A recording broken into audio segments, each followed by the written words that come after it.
যারা নির্বাচন বানচাল করার ষড়যন্ত্র করছে তা মোকাবেলা করতে বিএনপির নেতাকর্মীদের সতর্ক থাকার আহ্বান জানিয়েছে যুক্তরাষ্ট্র বিএনপি নেতাকর্মীরা। সকালে রাজধানী জিয়া উদ্যানে শহীদ প্রেসিডেন্ট জিয়াউর রহমানের সমাধিতে শ্রদ্ধা নিবেদন করতে এসে এমন মন্তব্য করেন তারা। বলেন ১২ তারিখ গণতন্ত্র ও ভোটাধিকার পুনঃপ্রতিষ্ঠা করতে বিএনপির পক্ষে দোয়া ও সমর্থন করেন।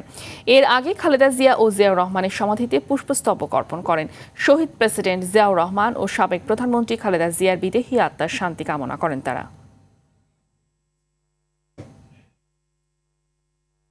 সুষ্ঠু নির্বাচনে যারা নির্বাচিত হবেন আমরা তাদেরকেই মেনে নেব এবং আমার বিশ্বাস জাতীয়তাবাদী দল সেখানে সর্বাগ্রে এগিয়ে রয়েছে।